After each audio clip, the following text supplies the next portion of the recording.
हमारे साथ देश और दुनिया की ताज़ा खबरें। हरिद्वार ग्रामीण विधानसभा की कांग्रेस प्रत्याशी अनुपमा रावत के चुनाव प्रचार को तेजी देने के लिए वीरपुर स्थित चुनाव कार्यालय पर पहुंचे पूर्व मुख्यमंत्री हरीश रावत ने कांग्रेस सरकार की योजनाओं को जनता के बीच में रखा। इस दौरान उन्होंने बताया कि उन्होंने मुख्यमंत्री रहते हुए सबसे अधिक कार्य हरिद्वार ग्रामीण विधानसभा में किए हैं।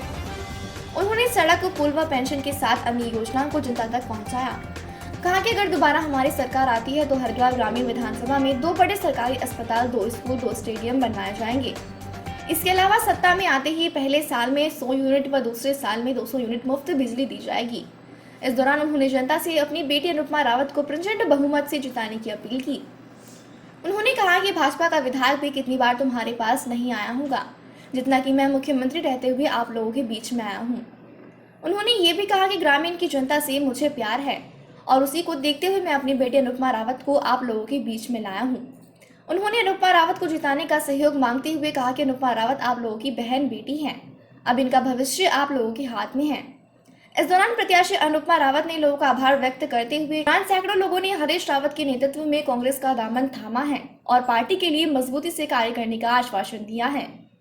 इस दौरान अर्जुन चौहान, अश्वनी पाल, डॉक्टर नूर अली, नजाकत अली, तहसीन अली, मुकर्रम अंसारी, मास्टर इरशाद, राजीव चौधरी, हारून प्रधान, एडवोकेट दिलशाद आदि लोग मौजूद रहे। आपने कहा बीजेपी ने कई योजनाएं बंद कर दी, महंगाई, शिक्षा, बेरोजगारी को किस तरह से देखते हैं?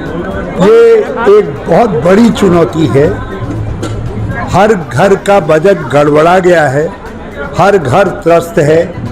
बेरोजगारी का आलम यह है, हर दूसरे घर में एक बेरोजगार लड़का लड़की है।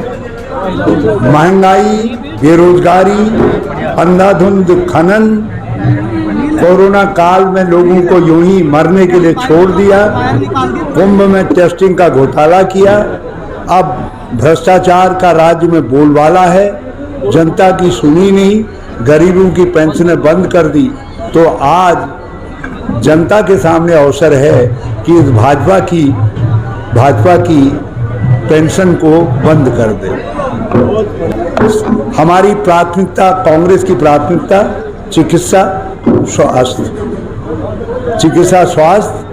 और शिक्षा है। हम दोनों को प्रायोरिटी के आधार पर दोनों व्यवस्थाएं ध्वस्त हो गई हैं, उनको सुधारेंगे। महंगाई, पेट का सवाल, रोजी रोटी का सवाल, विकास, राज्य का सम्मान, ये विषय हैं।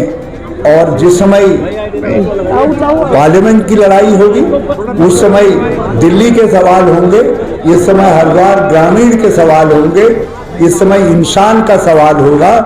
और जिस समय इंसान के कल्याण की योजनाएं बन जाएंगी फिर दूसरे सवालों पर विचार करेंगे।